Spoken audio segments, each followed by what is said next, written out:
the environment, race, class, justice, history, and the Katrina disaster now, featuring Malik Rahim and Joshua Gild. A couple things up front. I need to mention that this event is only possible because of a generous and anonymous donation to the Environmental Studies program, and is also only possible because of the essential logistical support of Shelley Moe and Katie Keene and Kathy Jack. And this is the first event in a series that's going to last the entire semester, all of which is free and open to the public. So I want to briefly tell you about some of the events that are coming up next. The Academy Award nominated writer and director of Beasts of the Southern Wild, that great film, Ben Zeitlin, will be here with the Grammy-nominated songwriter and fiddler Louis Michaud from the Lost Bayou Ramblers. They're going to talk with Tulane's own Nick Spitzer, the host of American Roots. That's a conversation about art, music, film, climate change, Louisiana, loss, and beauty. You see, I like these wide-ranging conversations. That's Wednesday, October 7th at 5:30 in Stone Auditorium.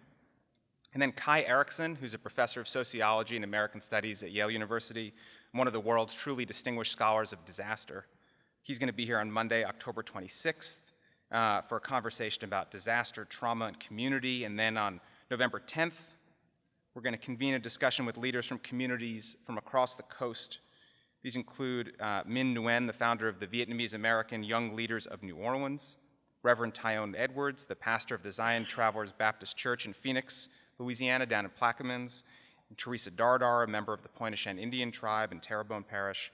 And they're going to be talking about community, land loss, and justice. We always should be talking about community and justice, so those words are in all of these events. And they're going to be joined by some other special participants who I'll be able to announce soon. And then one culminating event will take place November 17th in Freeman Auditorium.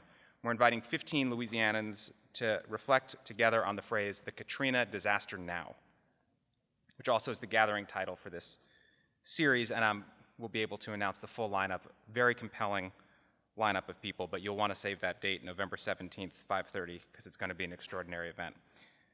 Okay, the Katrina disaster now. We mean for that phrase, that title for the series, to call to mind two ideas. The first meaning looks back. How do we understand Katrina now, a decade after the storm?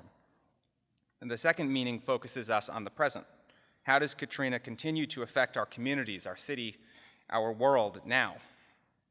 How does it continue to affect us? Katrina was an event that took place on August 29th, 2005. It's also an ongoing process with causes and consequences that reach across a century. One instructive way, I think, to think about that is to ask, what are we 10 years from? We are not yet 10 years from draining New Orleans of the floodwater, for example. 10 years ago yesterday, Ray Nagin, the mayor, authorized the use of force against New Orleanians who were defying the mandatory evacuation order. 10 years ago tomorrow, FEMA Director Michael Brown was called back to DC. 10 years from what? Or we can look back farther, 50 years ago today, September 9th, 1965, when Hurricane Betsy hit New Orleans, overwhelmed the Industrial Canal, and sent a catastrophic flood into the lower ninth. 31 New Orleanians, at least, died there. And I want to read you from an editorial in the Louisiana Weekly soon after Hurricane Betsy. The Weekly called for a careful examination of that storm. They wrote, quote, "We are fully aware that an inquiry cannot return a single hurricane dead or a single penny of the hundreds of millions of dollars in property losses. But we are aware that Hurricane Betsy will not be the last or necessarily the worst such catastrophe. Therefore, unless we learn some vital lessons from it, we may be courting the greatest disaster yet." That was 50 years ago today. It's hard to imagine a better person than Malik Rahim to help us think about the lessons that we ought to learn from history, about the environment, about race, class, justice, and the Katrina disaster now. Born and raised on the West Bank, a Navy veteran, a founding member of the New Orleans chapter of the Black Panther Party, an advocate for prisoners' rights, a vocal opponent of the death penalty, a public housing tenant organizer, two-time Green Party candidate for office, and drawing on all of that experience, co-founder of the Common Ground Collective, a grassroots relief organization that drew thousands of volunteers to New Orleans after Katrina in the spirit of solidarity, not charity, to provide food and water and other essential supplies, to develop a free medical clinic, to help rebuild homes and restore wetlands. It's also hard to imagine a better person and then Josh Guile to organize this conversation.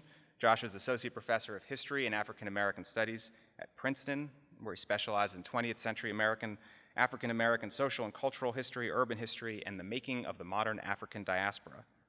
He is the deserving recipient of too many national fellowships for me to name here. His first book is called In the Shadows of the Metropolis: Cultural Politics and Black Communities in Post-War New York and London. It will be published soon, and all of us here are eagerly awaiting his second book, currently in the works, that's tentatively titled The City Lives in You: The Black Freedom Struggle and the Futures of New Orleans. So our two distinguished guests are gonna talk for around 40, 45 minutes with each other, and then we will open things up to your questions. Help me welcome them.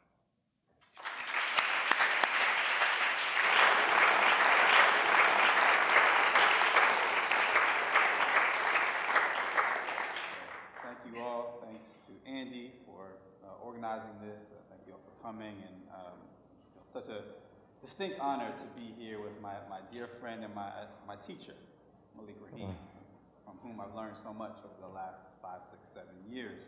I've had the privilege of meeting with Malik, of breaking bread with Malik, of visiting his house, of traveling around the West Bank, and just being engaged in conversation. And I've learned a tremendous amount and continue to learn from him. So I'm very grateful for this opportunity to now talk with him in front of you, or with you. There's so much and so little time. 45 minutes, you don't even know. It's such a speck in terms of what we can talk about. So in a way, I don't want to start right in the beginning. I want to start a little bit in the middle, and then we can go backwards and go forwards. However, you are from the West Bank. Yes. That's really important to you, I know. So I wonder if you could say a little bit about what that was like coming up, but also how you became politicized and what led you to the Black Panther Party. Well, first of all, I want to say, and let it be known, that I wouldn't be here. I wouldn't have even considered doing this if it wasn't for you. So it's out of my respect for you that I'm here tonight. I was raised on the West Bank in a community that was once known as Freetown. It was a community that was established after the Battle of New Orleans. Many people remember that the battlefield in Chalmette, but most have forgotten that the British took Algiers. And as they came down to Algiers, they freed blacks and the Maroon community. I come from a community that was based out of the Maroons.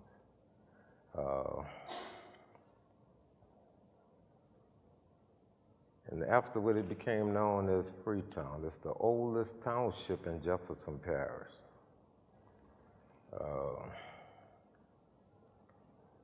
It's a community of resistance, because the first slave that was brought to Louisiana was brought to Algiers. So, and that was in 1722. So ever since 1722, it had been an African presence in Algiers. Now by 1729, it was known Maroon villages, all across the West Bank. So we always had that history. The establishment of Liberia, we played a critical role in that. Many of the ones that wanted to go back wasn't allowed to go back because of their militancy, because they was classified as militants and things. But a large number of African Americans, ex-slaves, went back from leaving out of Algiers. And when the Honorable Marcus Garvey came and established the Universal Negro Improvement Association, the largest chapter outside of New York was right here. And Algiers when the Honorable Marcus Garvey was being deported out of the country. We lined the levee from Jackson Barracks all the way out to Plaquemine Parish, Jackson Street Wharf, all the way out to the end of Plaquemine Parish, you know, waving them farewell. And one of the most proudest thing that my grandfather used to talk about is how they caravanned from New Orleans to Canada to see him after he was deported. So I came from a community that have a rich history. You know, not only was this the first free town out of many, but True Friends Society established in Algiers to combat the Klan, friendship villages. You know, it's all started from out of our community. So all that's part of our heritage. And what was the community like when you were growing up? I grew up in the last class of the real Maroons. You know, everybody look at, you know, and see these, and I have nothing against Cajun, but a lot of people look at and see all these Cajun bayou communities, I mean, TV program, but we the one who taught the Cajun how to survive in the bayous. So I came up in that last real strong African Maroon communities with that heritage and that way of learning how to live off of the land, how to live in the bayous. You know, I came in at the last stages of it. You know, as Andy was saying, this is the 50th anniversary of Hurricane Katrina. But that's when my community was totally transformed, because we had went through the railroad being built straight through Freetown, and then the dividing of Freetown, putting part of it in Jefferson Parish and the other part in the Orleans Parish. You know, but the death knell was the aftermath of Betsy, when everybody came into this community and totally transformed it. So fast forwarding a little bit, you're coming out of your experience in high school and growing up in this community, and you enlist in the Navy. You go off to Vietnam. You can say a little bit about what that experience was like for you, how that affected your sort of the trajectory of your life. Well, the reason why I went in the service, because in Algiers there was a park right on Opelousas and Tash. And it was all white. They had a swimming pool. But before they are integrated, they would cover it up. In Gretna, in the other part of Freetown, we asked for just the same kind of park that they built for whites.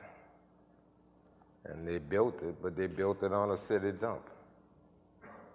So after those two experiences, I just wanted to leave.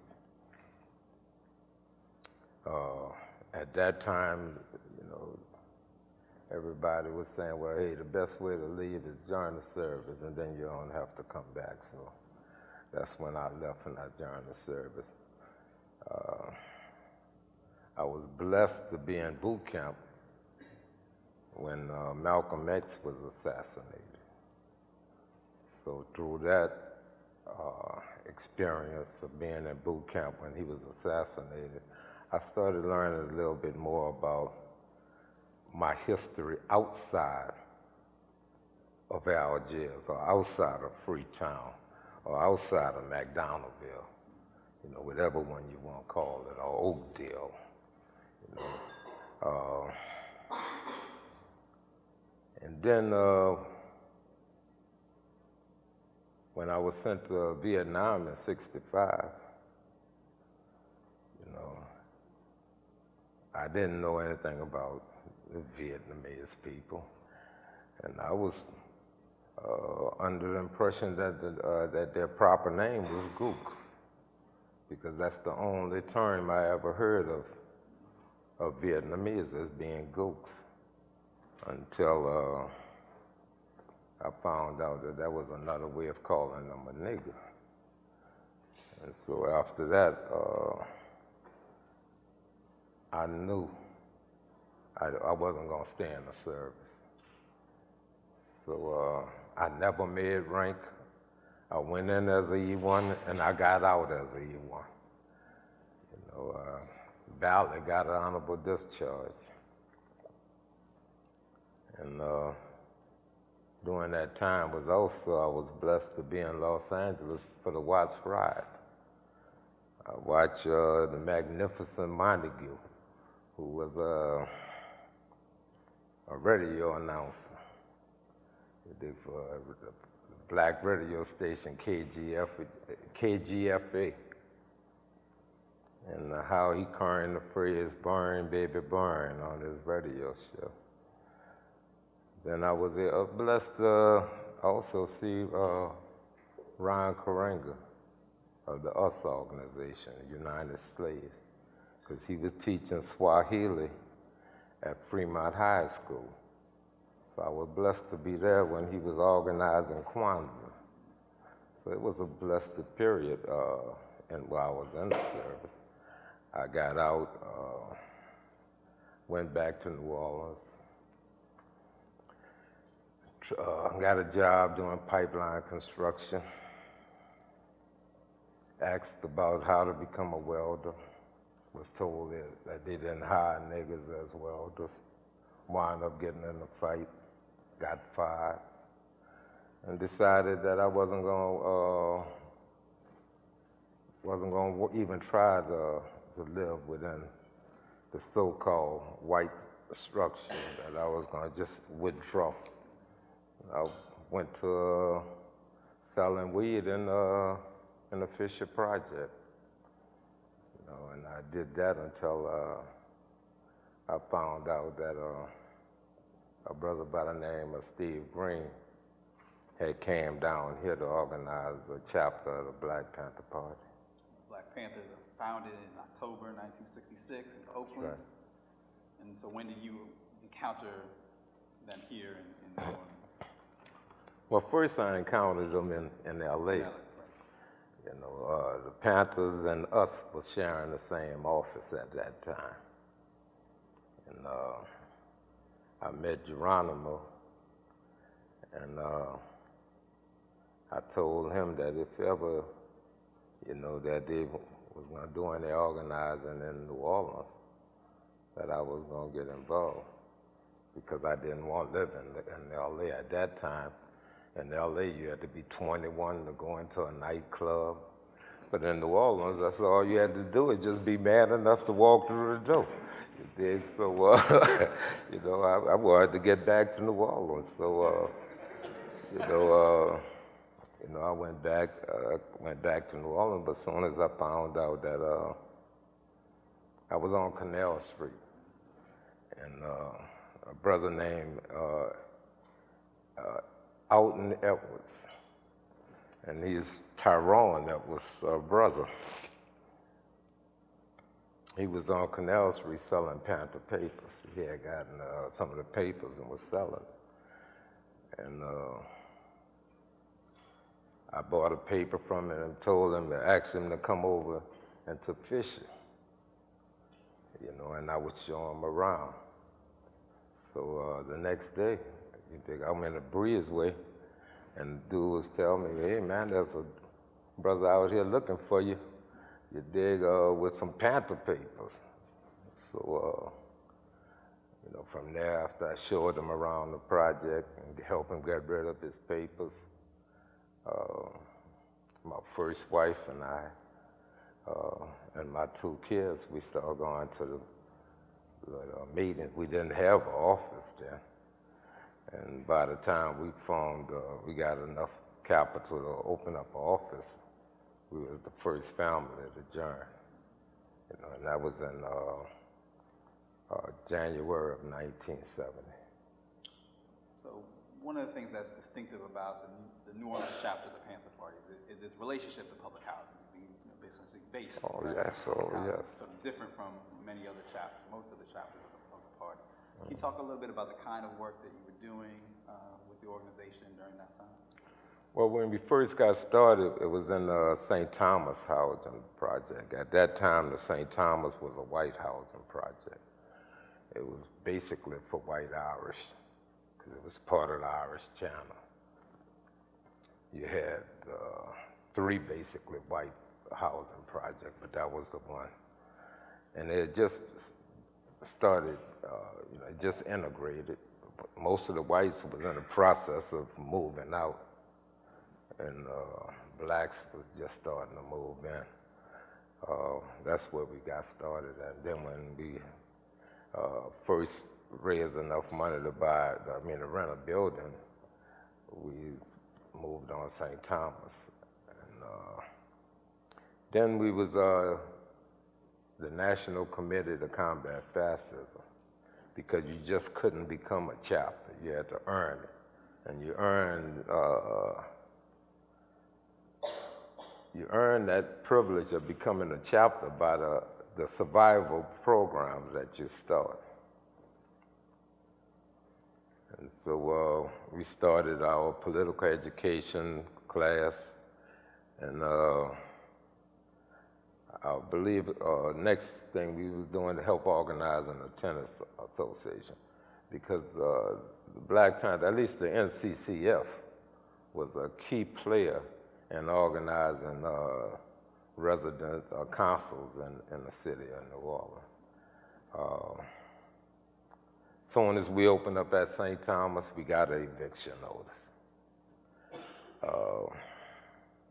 While we was waiting to fight that eviction, some tenants from Desire came and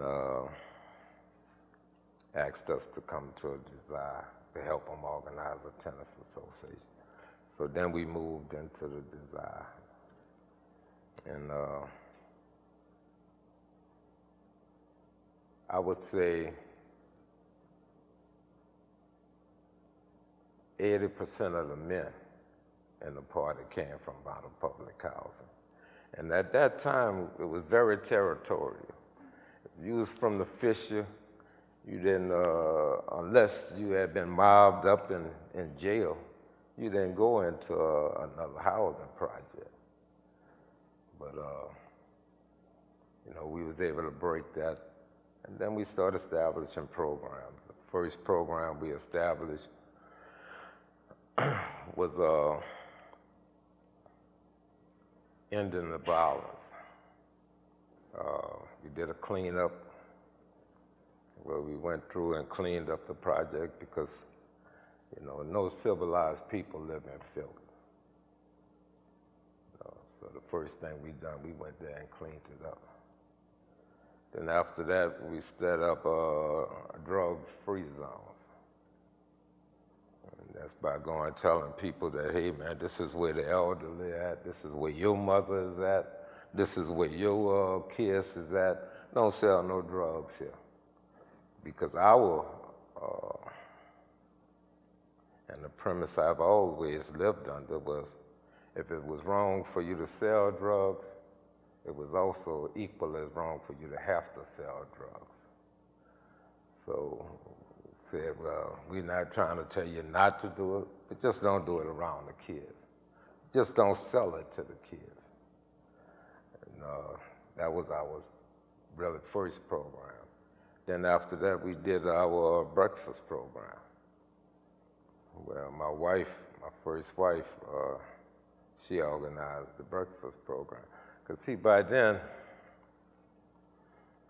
every week we used to go to Oakland or either to New York for central staff meeting.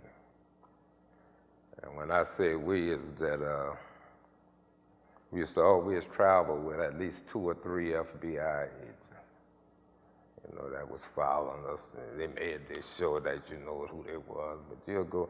But at these central staff meetings, you start finding out what other brothers was doing in other cities. And then you want to come back and do the same thing here. You know, so when we found out about the breakfast program, my first wife, Barbara, she decided that, hey, well, I'm gonna run this program. Then we did sickle cell anemia testing and testing for high blood pressure.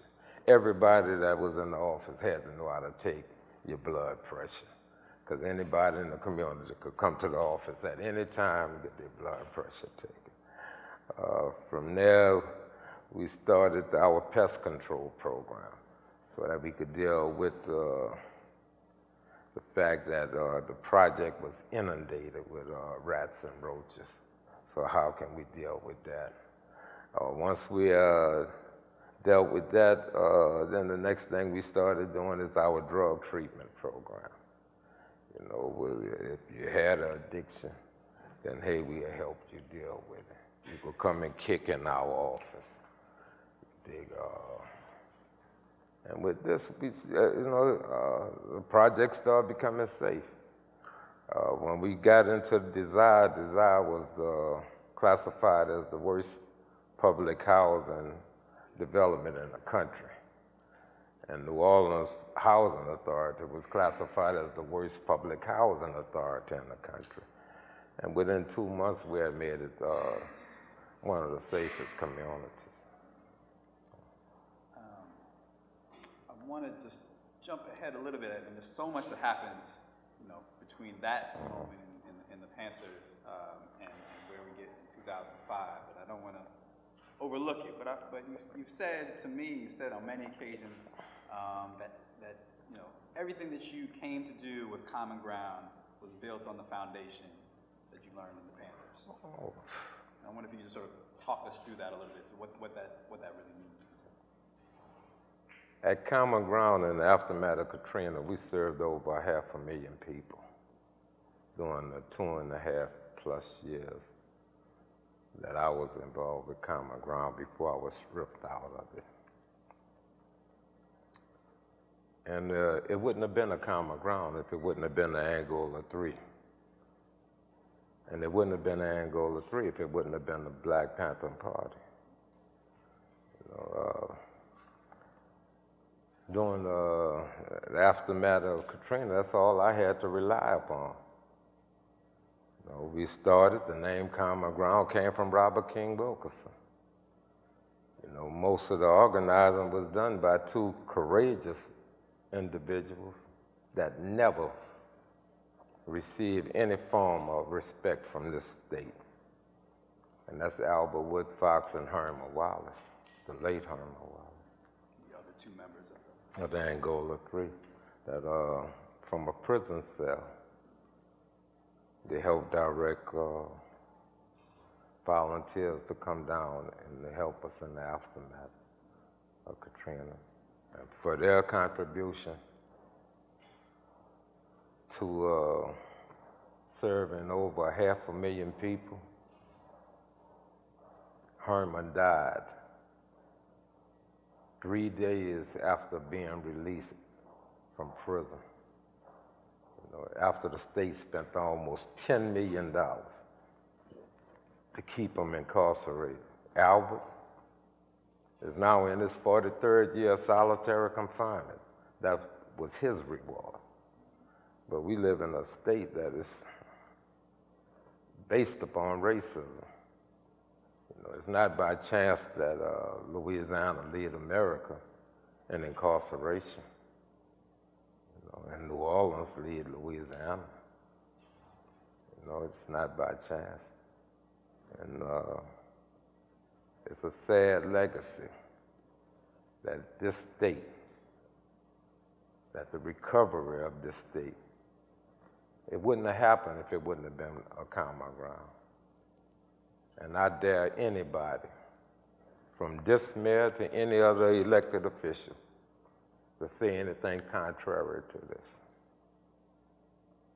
First health clinics, we started.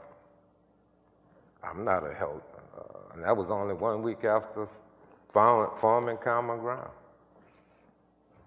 I don't have no healthcare experience, but that's something we did in the Black Panther Party. And I got experience from, even though we didn't start a clinic when I was in the party, but while I was working with Sister Helen Prejean and in Pilgrimage for Life, we started the first health clinic up in Fisher Housing Project. So I knew how to start, because I had worked with them on starting one. So that was one of the first things I did when I seen that the city and the state and the federal government wasn't going to provide any health service. Distribution centers, it was easy. We had we had done this for years. Our wetland restoration program, was within the first year we had planted more. Did more plantings in the wetlands in Louisiana than any other organization in Louisiana history. City Park, it was our volunteers that was there. And we worked in 19 parishes in Louisiana, 3 counties in Mississippi and 2 in Alabama. We was the first to provide service in Punisher, Dulac, Cocotree, Shrimpers Row. We was the first to provide service to the Vietnamese community, to the Native American community, to the Cajun community, let alone the white community and black community. And only reason why we was able to do this is because what we was able to fall back upon. And that's the principles and the teaching of the Black Panther Party. And for this is the reason why common ground have been written out of everything. So common ground has this incredible legacy that you just described, an incredible reach, right, in terms of not only the geographic spread of what you all did, where the communities that you entered into, the kinds of work, the different kinds of projects you did. But it's basically started at your kitchen table, right? 5 of you or so around the table. Can you talk a little bit about what it was you thought you were doing around that table and how it evolved into something much, much bigger?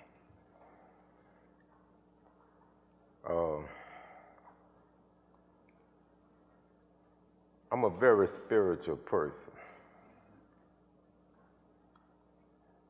And I always look for certain signs and things that I do. On the 28th of August, the hurricane was heading straight to the city of New Orleans. On that day, it deviated just enough that it spared New Orleans and hit Pearlington, Mississippi. So everything east of Pearlington was on the strongest side, but we was on the western side, the weakest side of the hurricane, so it spared us. And that was the 50th anniversary of the murder of Emmett Till. So I truly believe it was the spirit of Emmett Till that saved us, because if it would have hit us the way it hit Pearlington, then all the predictions that was made during Hurricane Pam, this mock drill of Hurricane Pam would have came a reality. But it was spared. I'm not a naive person. I done served time in prison. I done been on death row. I done been in shootouts. I done been in prison riots. But nothing prepared me for the aftermath of Katrina. I never thought I would be classified as being that naive. I saw the worst of humanity come out.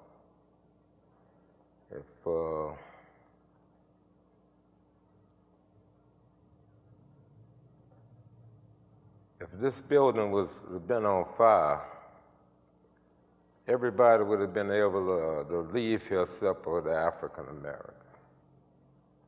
We would have been stuck here. We would have been either forced to put it out or die trying. Most of our community leaders, which is the reason why I don't mess with nobody. I stay over in my community. They had left.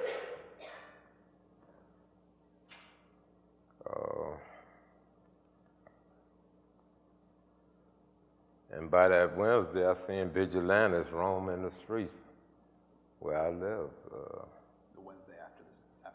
Right. You know, and they had carte blanche on shooting young African-American men. And wherever they shot them at, their body just laid. You know, it's been reported that one of them said that they killed as many as 39. The Nation magazine did an article on it, the hidden race war. And not one have been arrested or convicted of anything, of these vigilantes. So it was under this, right after we had kids come and tell me that a body that was set afire in a car was right there by the levee, right by the custom police and the 4th District, which wound up being Henry Glover.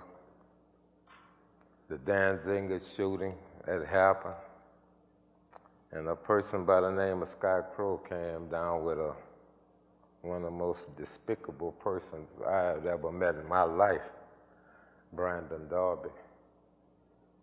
They came down and brought some sense to it. And who was Scott Crow, and how did he enter into the picture? Scott was a young white man from Austin. Him and his wife were supporters of the Angola 3. So they had came down to get King. But it was flooded on that side of the river, so they wound up coming over by me. And when he found out that I had confrontations with these white vigilantes, he came and brought me some weapons and stood guard on my porch. And the 2 nights that he did it, we used to have conversations on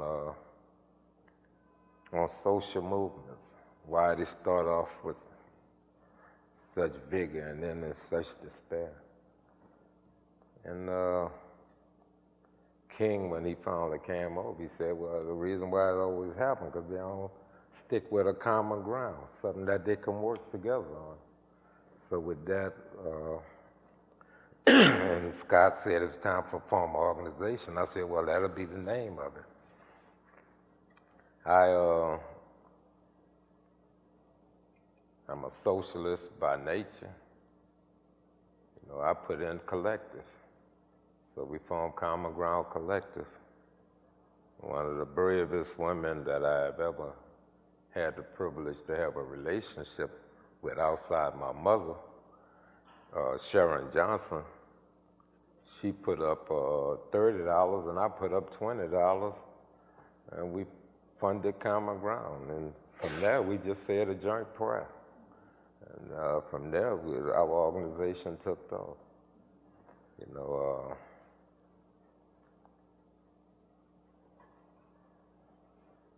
in the aftermath of Katrina,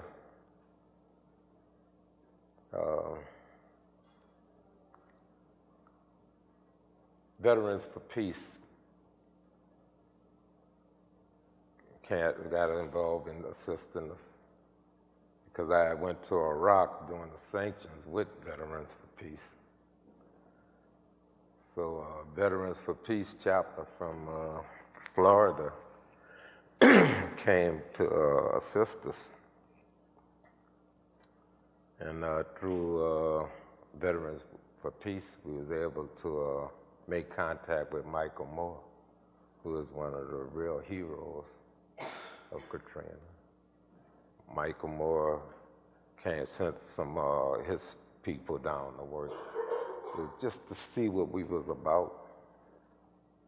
And he gave us our first grant of $40,000. And then he helped us raise with $400,000. So with his blessing, we was there, and with a French group called Secure Populaire. We was able to make our health clinic a reality, in which we ran the health clinic all the way until January of '07. And then I was stripped of the health clinic. And by January of '10, I was stripped of Common Ground Relief. But in the course of doing that time, we was able to establish these programs and work it. But I guess if I could leave people with anything, you need to understand what type of plight we are under a state of emergency. That our government would send a person like Brandon Darby in the midst of the aftermath of the greatest disaster to hit this nation, the most costliest. You talk about the 30-some odd people that was killed during Katrina. During Betsy. Over 1,200 was killed in the Ninth Ward, the lower Ninth Ward alone. This man came here and seeing this. Seeing that we was an organization that wasn't trying to overthrow no government. We was only trying to offer aid. And he didn't come in to help. He came in to destroy. This government did everything to cause the conditions that we're dealing with now. But we living with the real legacy. Because see, the party is over. Katrina 10 is a past. Nobody care about New Orleans again. The 29th is gone. Obama will never come back here as a president. So now people in the lower Ninth Ward got to go back to living like the hurricane had just happened last year. I'm sorry about that. But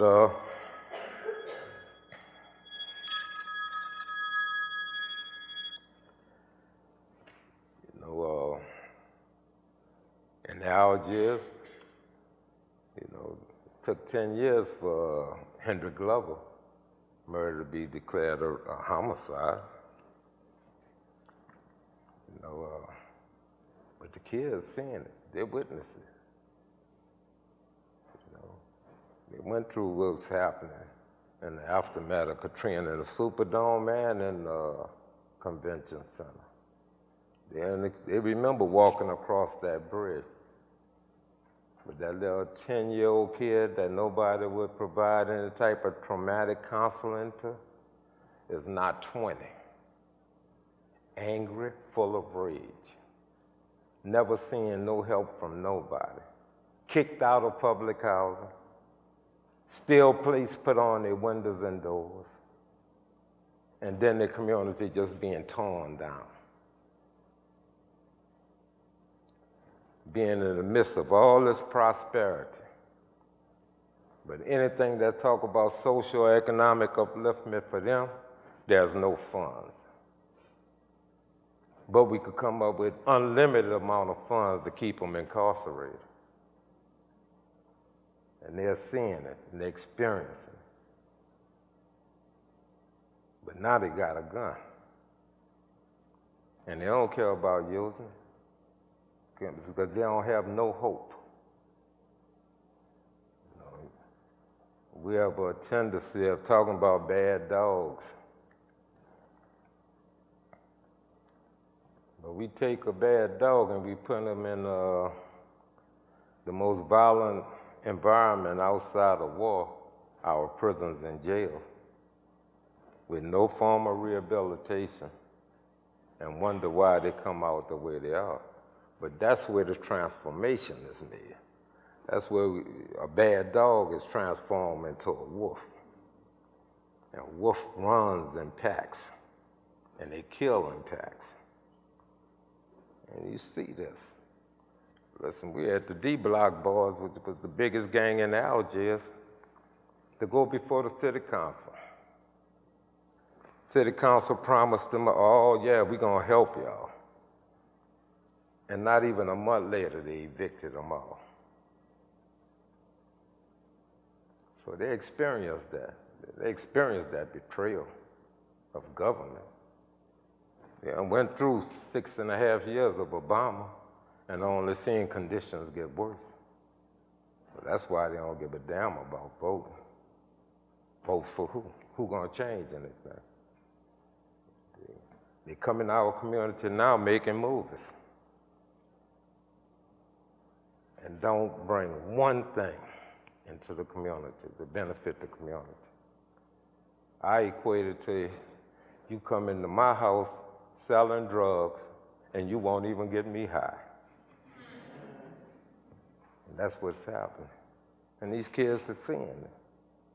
So they strike back in the only way they know how. They listen to the lies. They're seeing the Essence Festival come through here for 10 years, and they ain't did nothing. You know, they see all these Zulus and everybody else. But when you look at there, it's nothing. First high school had about 70 kids per student, per class. Had more guards than they had teachers. You know, so they didn't experience the worst, and nobody has shown them anything. You have all manner of reasons to be bitter, to be angry, and more than that, just to give up, right? You're in your late 60s, you've spent time in prison, had conversations with the police. Your grandfather 21 times over. Oh yeah. Great-grandfather 6 times over. That's right. That's right. So, that's right. You know, there's all kinds of reasons for you either just to sit in your house, right, and do nothing, or spend time with your family. But you keep organizing, you keep struggling, you keep doing. Why is it? You're one of the most sort of optimistic people that I've ever met in my life. And where does that come from? Well, one is my faith. I'm not a religious person, even though I changed my name from Donald Guyton to Malik Rahim. I'm a spiritual person. And I live under a premise that I picked up while I was incarcerated. I was reading Jet magazine, and a person was interviewing Alberta Hunter, an old blues singer who had was at the top of her game as a singer and quit to become a nurse. And then when she retired as a nurse, she went back to singing the blues. And they was asking her what was the key to success. And she said, faith in the Most High, confidence in oneself, and the will to make a sacrifice. If you do those three, you'll be successful. Now, I'm not, financially, I'm not a success. That's if you would call it, having wealth. But I'm 68 years old. I'm healthy. I just went through some traumatic battles, health battles, that I done recovered from. The only thing that done happened to me is I lost most of my hair. That's it. And I have a family. I don't want my grandkids to see that I sit up and did nothing and allow them to inherit the kind of conditions and the legacy that my generation is going to leave to my grandchildren. That's the reason why I fight on. So that if nobody else cares, they can say, well, hey, my grandfather, he cared. He didn't sell out because of no money, you dig? And he spoke out. Because if I had all the rights that I wish I had, and I had all the wealth that I wish I had, if I can't breathe this air or drink this water, it all become mute. And that's what we're in the process of. How are we gonna live? What kind of environment that we're gonna leave for our children? How they gonna deal with the over 30 or 40,000 weapons of mass destruction that we have? That's gonna be antiquated 40 years from now. How they gonna deal with it? You know, I mean, how much carbon gonna be in the atmosphere then? How they gonna make sure that there's clean water to drink? Yeah, a lot of people talking about, yeah, well, I'd rather leave my kids a whole bunch of money. But really, and I know what I'm about to say, y'all gonna bleep it, but I don't care. But fuck the money. Because the money ain't about nothing if you can't breathe this air and drink this water. And that's what we're gonna wind up leaving as for our legacy for our grandkids. That's the reason why I can't quit. I'm gonna keep on. If nobody else wanna hear it, then so be it. But my grandkids, and they all know that, hey, you know, that my grandfather was an old roster that stood up there, and he stood up for justice. And not just justice, but environmental peace and justice. You know, how can we change the condition? You know, how can I make sure that my kids and my grandkids could go out in the bayous and experience the same way that I have? I mean, listen, when they had the BP oil spill, we used coexin, one of the most toxic chemicals known to man, to get rid of it. And then we eat the seafood that come out. I'm so glad I'm a vegan that, you know, that I try to convince my family, leave it alone. We turning our oceans into plastic. You know, I mean, we made the Native American, the Navajo Nation, one of the most toxic places on the planet. We using depleted uranium in the weapons that we use, and we wonder why our veterans coming back sick. And you have to remember, we're a country that's known for loving our soldiers. But we are a country that also is known for hating our veterans. You know, I mean, how are we going to deal with the treatment of these veterans? I mean, that's all you got to look at. What happened after the Civil War? How we treated those veterans. The ones after World War I, with the bonus march. You know, I mean, look how they treated the Vietnam veteran. You know, so we ain't got that kind of history. You know, we doom them to a life of poverty. You know, and we put up all these big old edifices, these hospitals that's doing nothing. You know, so again, you know, I got to stay active. I don't want my grandkids to say that my grandfather sit around and didn't do shit. He allowed us to inherit this kind of condition.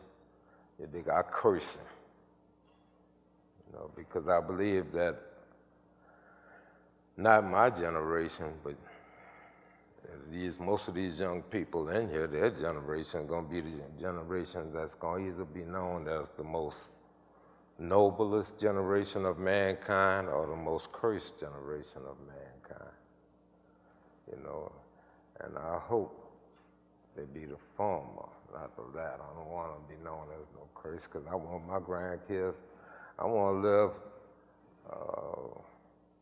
I figure I got about another 30 good years in me. And in that time, I want to see my great-great-grandkids, you know. I've been blessed that I have kids. My oldest is 49, and my youngest is 19, you know. And I've been blessed. You know, I've been blessed that even though I'm not computer literate, that my youngest child, you know, left San Francisco to come down here just to teach me how to use the computer. You know, because once I explained it to him, that's how Common Ground got away from me, because I wasn't computer literate. You dig? So again, when I got to the degree that I couldn't trust, but even though with that I was blessed. I was blessed to see an individual come down and set up a computer lab in my garage. That where the first organized live stream came out of my garage. That a firewall was set up that Homeland Security couldn't crack. But at the same time, they was steady cracking Homeland Security. You know, I've seen this greatness. I've seen when Algiers was on the verge of a race war, that individuals came down here and brought sanity to an insane situation. At Common Ground, while I was over there, we had almost 21,000 volunteers. And well over 19,000 of them was white. And they didn't live in no hotels and then came in our community and worked. They lived where they worked at. And we didn't have nothing to get robbed in the most dangerous environment.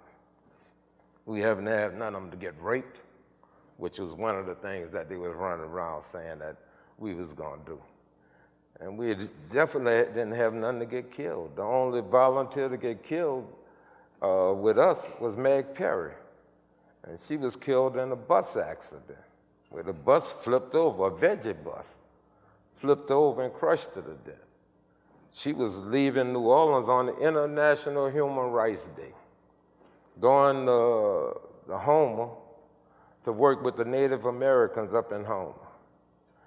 When that bus turned over and she was crushed, this city didn't say that this was a volunteer, this was her forward time coming down here bringing supplies. This city classified her as a drifter, simply because she was volunteering with me. So these are the things that I've seen, and I've seen the greatness. These are things that keep me optimistic. When I seen those 19,000 volunteers that came down, because in the aftermath of Katrina, the racism had gotten to the degree, like I said, you couldn't go in Jefferson Parish.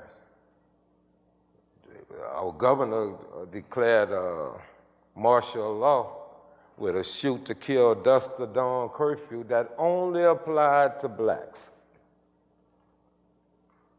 I seen whites use their privilege to go and get supplies to help save my community. No. Oh yes, I seen that's what keep me optimistic, because like I'm seeing the worst, but I'm also seeing the best, and I know that that light of the best supersede anything that could have happened with the worst. I know there's lots of folks who have questions and want to ask you about Common Ground, about the Panthers, and maybe other things as well. So why don't we open it?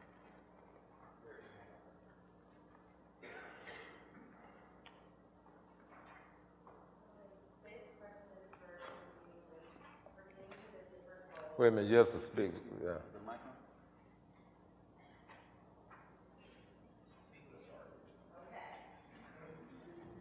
This is about the roles that different groups play when it comes to the Katrina effort. Wait a minute, I can't really hear you. Can you stand up, please? Yes. Okay. This is about the different roles that groups play when it comes to the Katrina effort.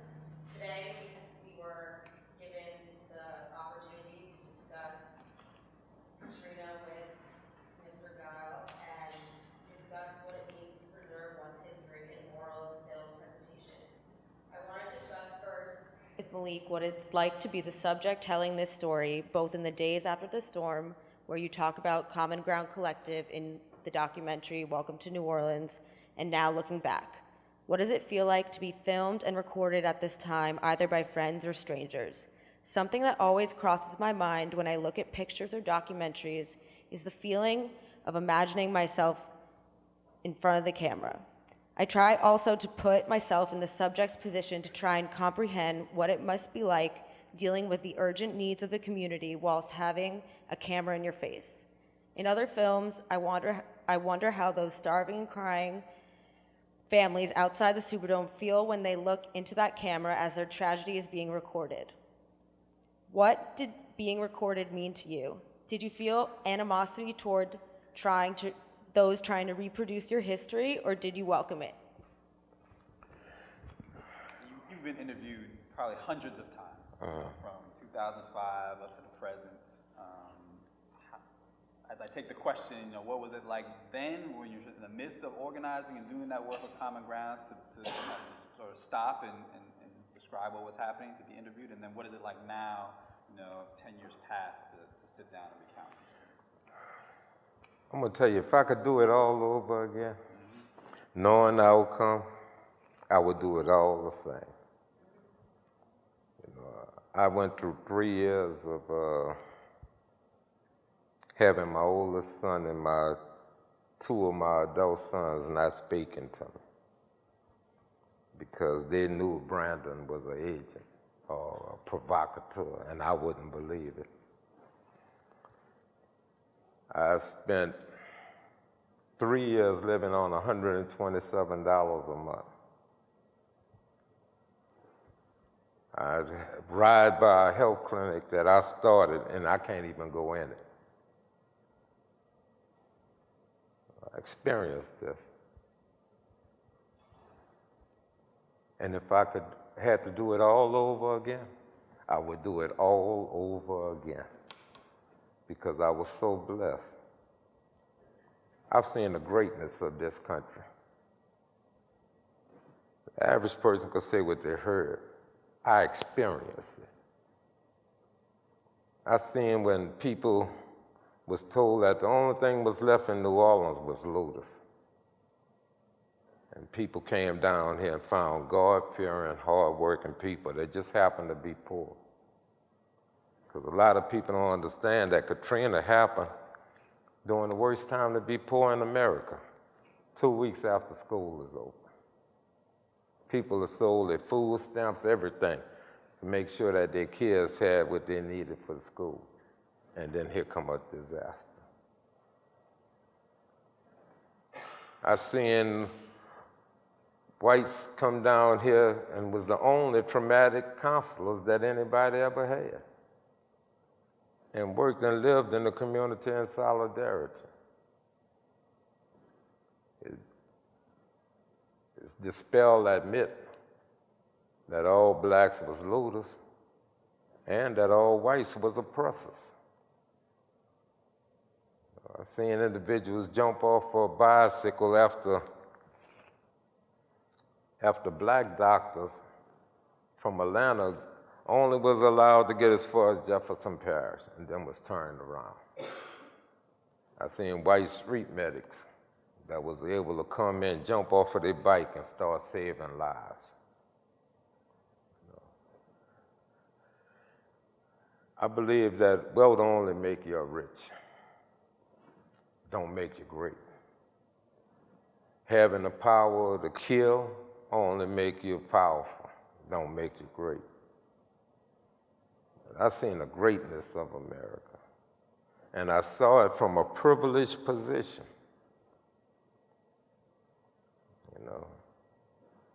Never in the history of Louisiana have 19,000 whites came and worked under a black or uneducated black that they classified as a militant. But I've seen them do it. I never heard a person made a complaint except for whites that was from here. But I watched them come in and endure Many of them being called nigger lovers. You know, a lot of them are being told that they don't know what they're doing, that Malik hate all white and you are on here volunteering with them. I don't watch it, but I watch them, the great work that they done. Then I watch a lot of blacks tell me that I'm my Uncle Tom. You dig that? I brought these whites down here in the community.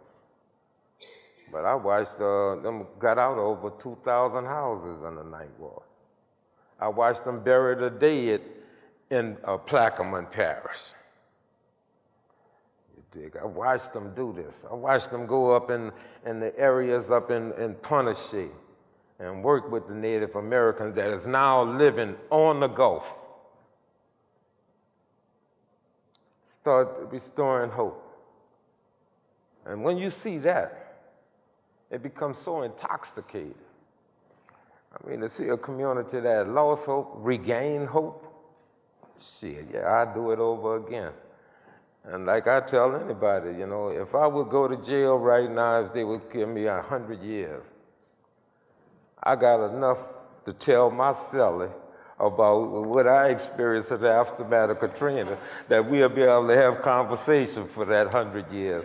You dig? And I never have to tell the same story twice.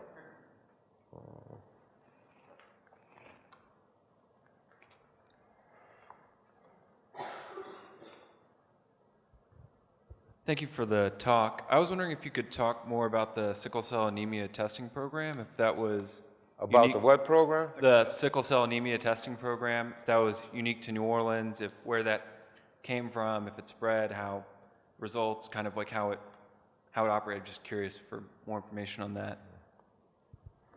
Well, I first found out about sickle cell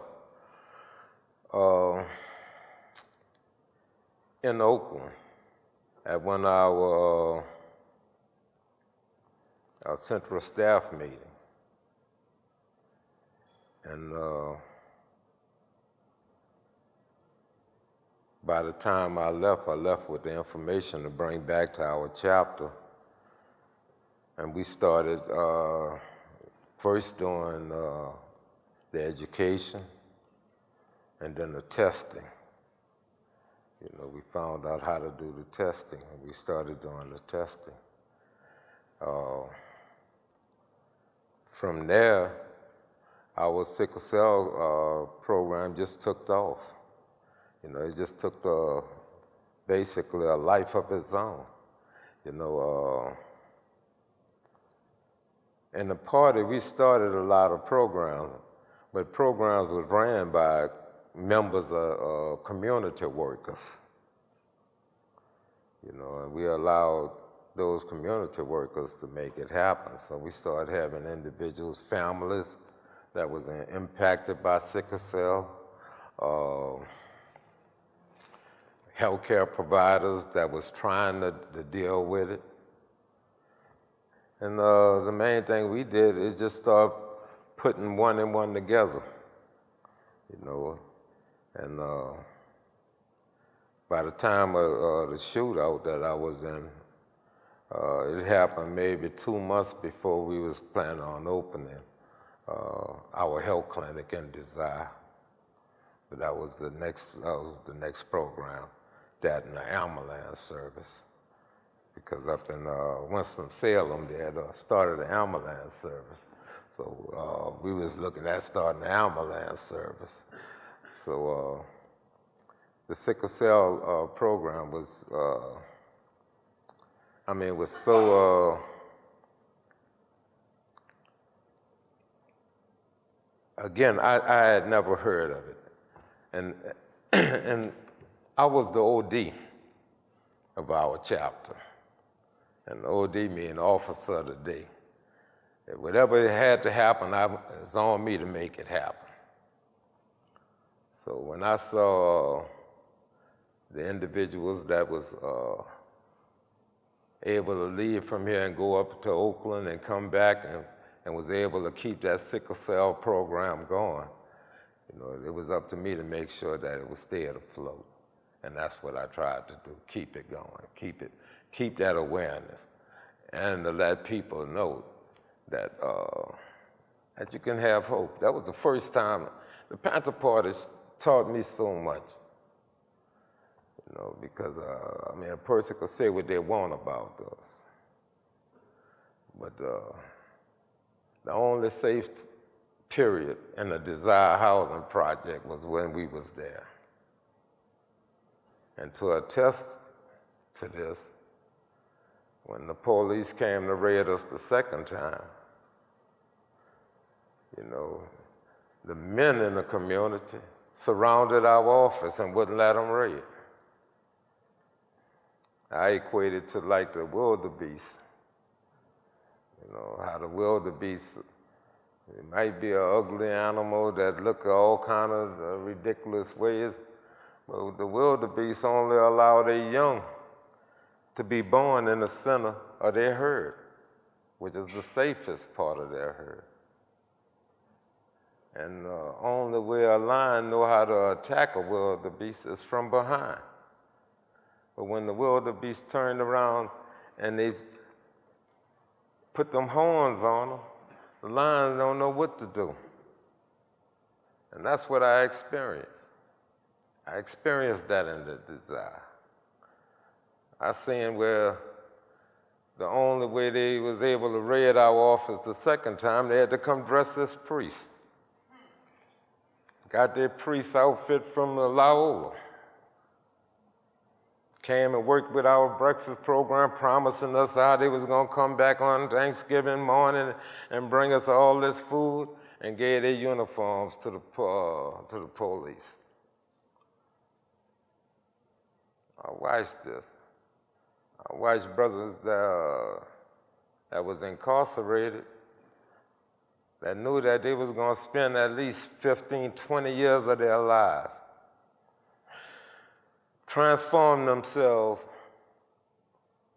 into becoming some of the greatest examples of human dignity I've ever seen. I've experienced this.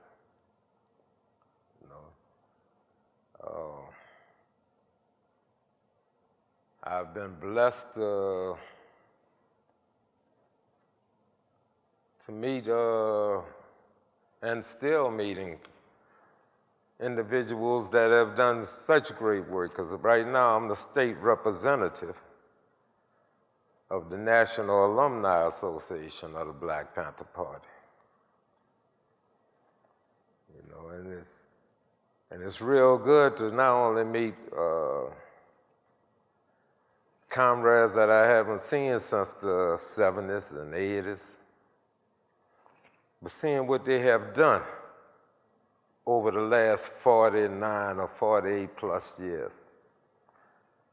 Same way it is that now with Common Ground. See all the wonderful work.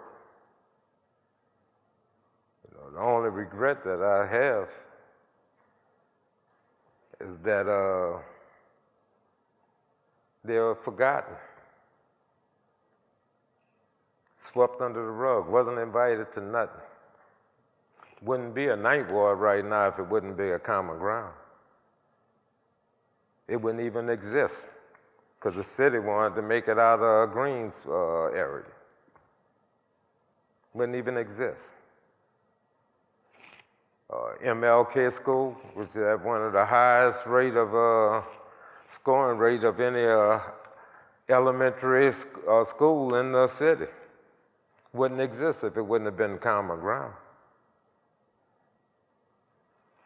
I watched over 700 people live up in St. Mary's High School, St. Mary's school up in the Ninth Ward with only 4 bathrooms, 700, 4 working toilets. Never had an incident. Watch them live in the Ordig, right off of Airline Highway, and do such wonderful work.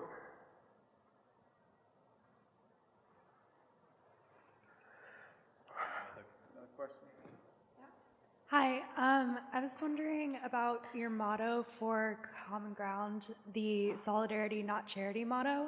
And I was wondering what exactly it meant to you and how you apply it to your community activism today.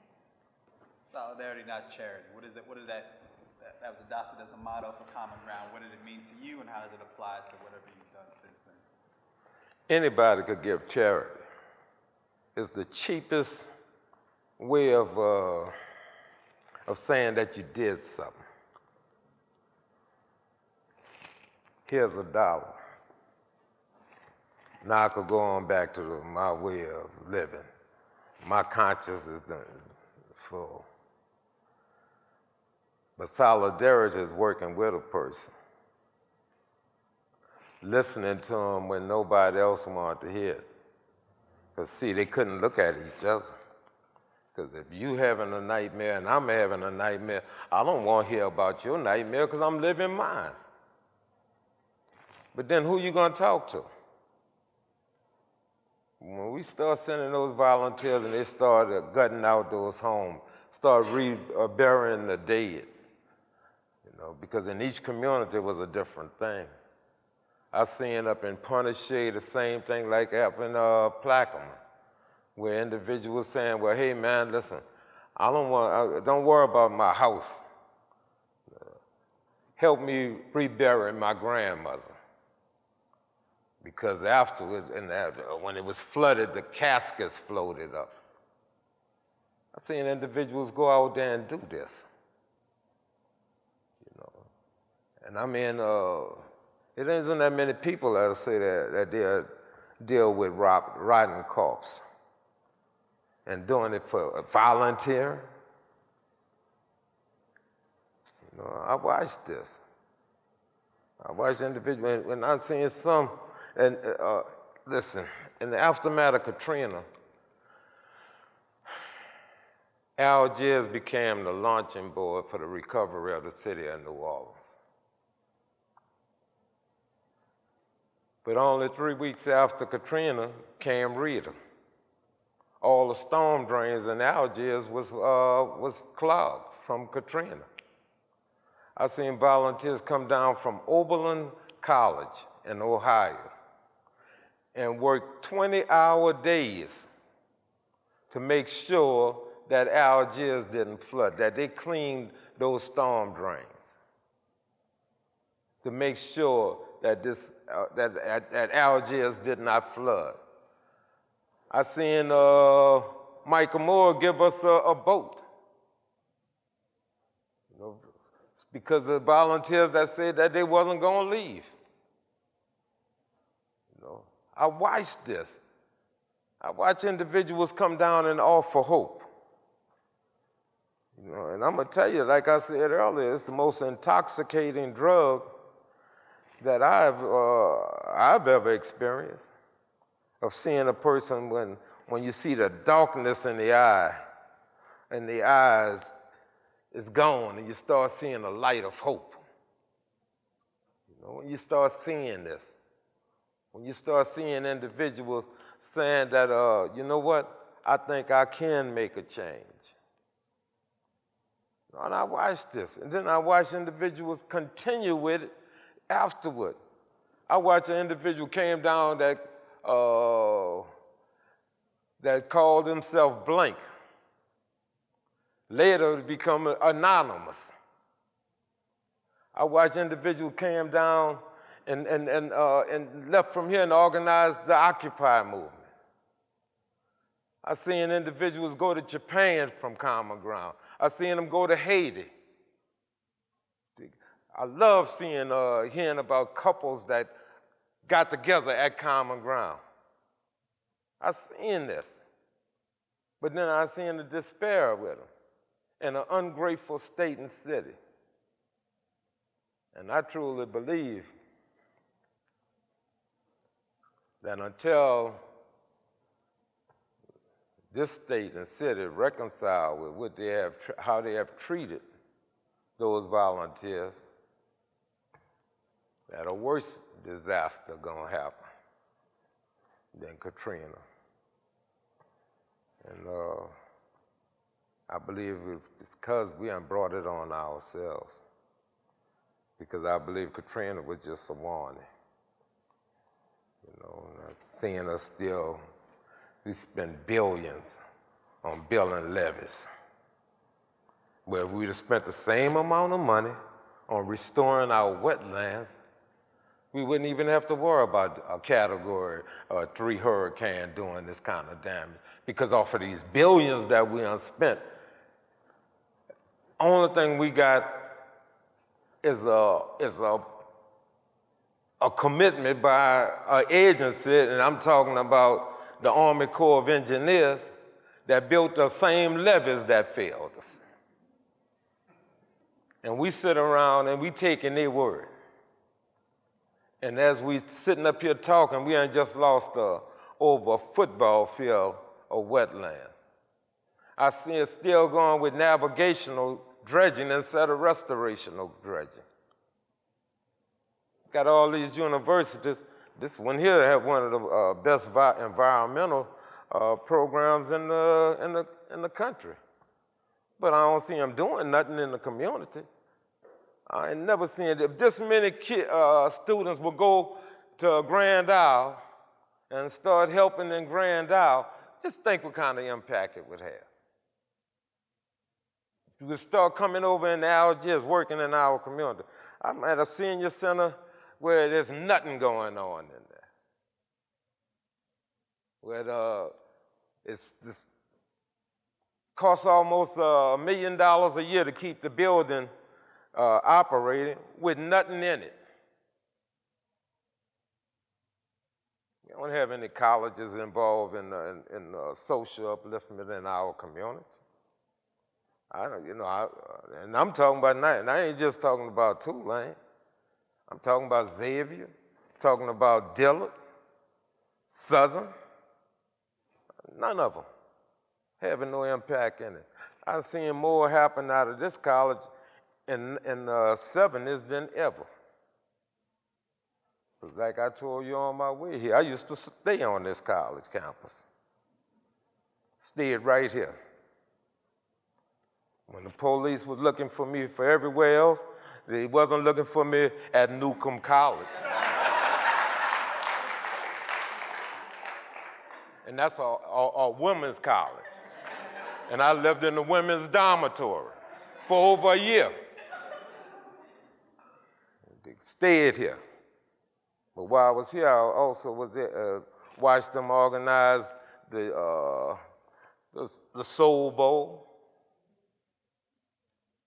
where we gave a concert here at Tulane Stadium, the old Tulane Stadium,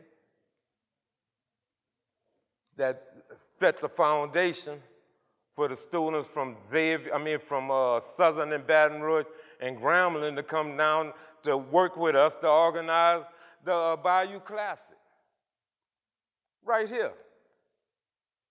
Because then the students was about something other than what can I get for myself? Now people have just grown rich and arrogant. Because you got to be very arrogant to take fresh water when the rest of the world, half of the world is dying because of the lack of fresh water, and use it to flush down your feces and don't care. When you could say that you got this environmental program, but ask me where's their input and if there's another Katrina.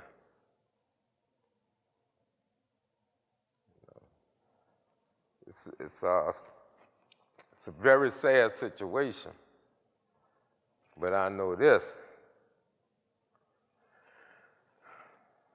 that with it all,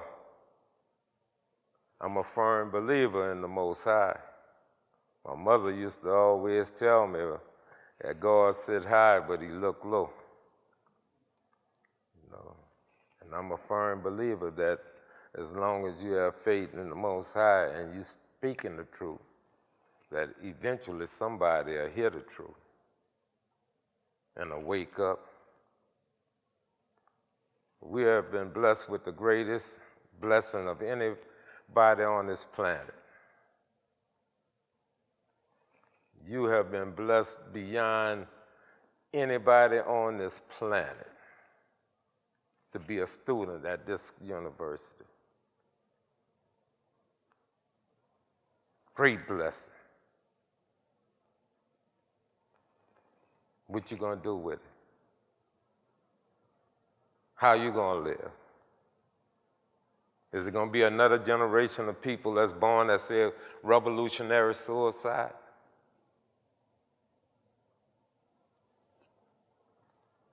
What's gonna happen when people get tired of living and watching you squander this great blessing? Because now all of a sudden there's robberies and shootings happening all around you.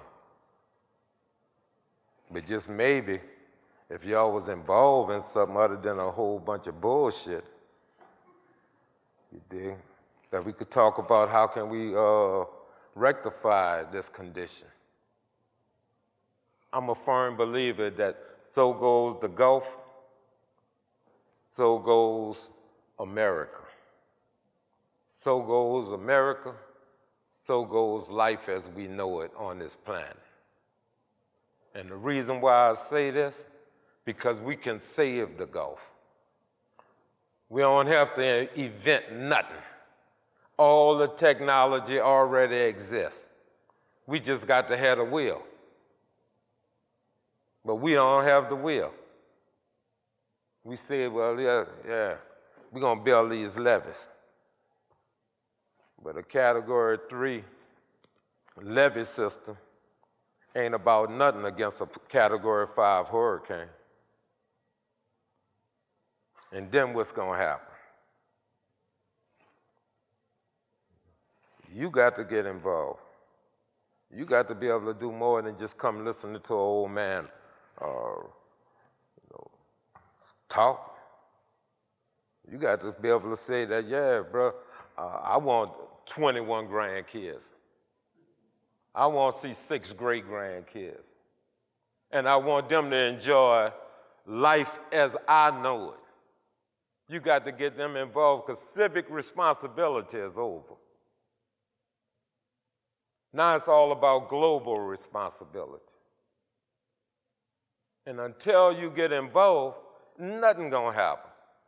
Because if it don't happen among you, who are the educated, then what you expect from the uneducated? You have disability. Everybody in here is computer literate. Everybody. But what are you doing with it? Besides trying to get your grades so you could get a career so you could make some money. What are you doing to bring justice into this insane state? What are you doing to make sure that this community, that this college is involved? I mean, y'all have a great opportunity. You can make this the greatest environmental justice university on this planet. You got everything except the will. You can make it happen. The reason why I wouldn't do this and didn't want to do it, because I wouldn't have done it if it wouldn't have been for Josh. It's because I'm seeing hope. I'm seeing a man stand up for justice. Shit, I was blessed to go and speak at Princeton.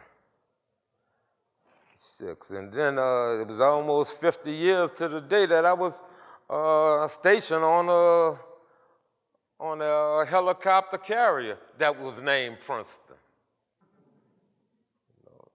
It was blessings. I've seen a shootout that I was in Desire that happened only 7 years after the Birmingham bombing on September the 15th. I've experienced that. All my life experience have taught me one thing.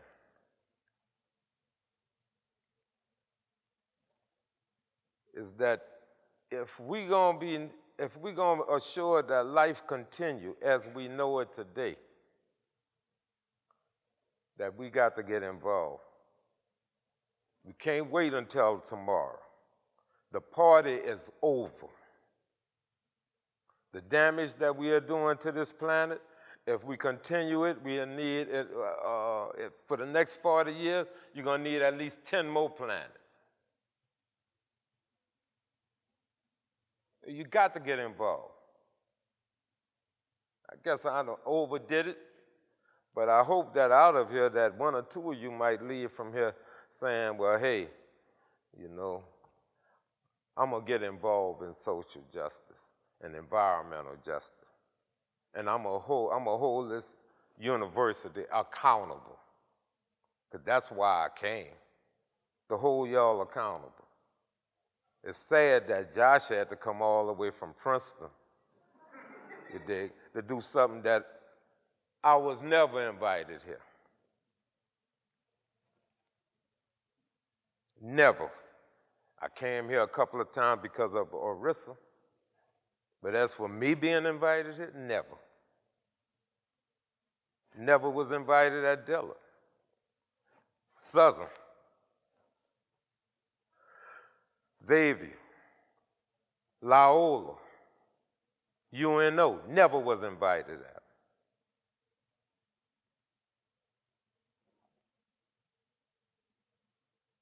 But things happen for a reason. And first thing I asked Josh, was this gonna be recorded? Because now I don't care what happened to me, because it's documented. And I want everybody in here to say, oh, Malik, you was lying. And check it out for yourself.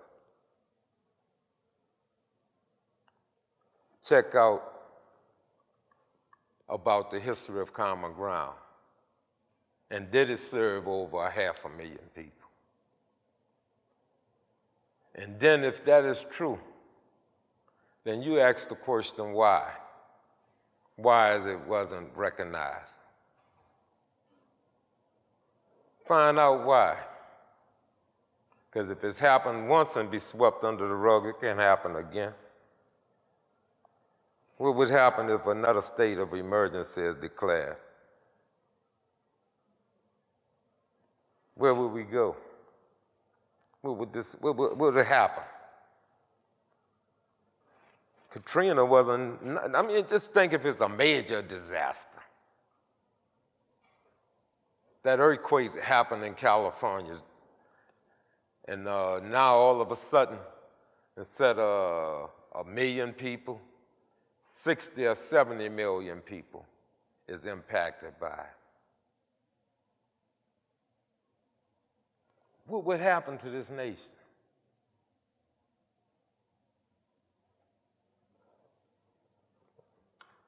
And with that, Thank these two distinguished guests.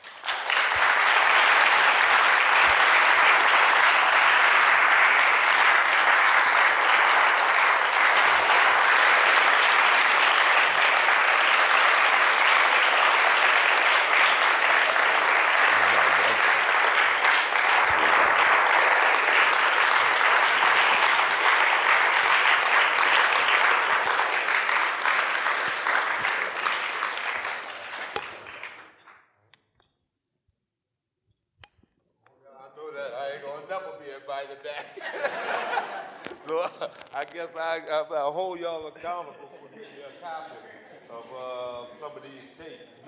Because I know, again, I'll never be invited back.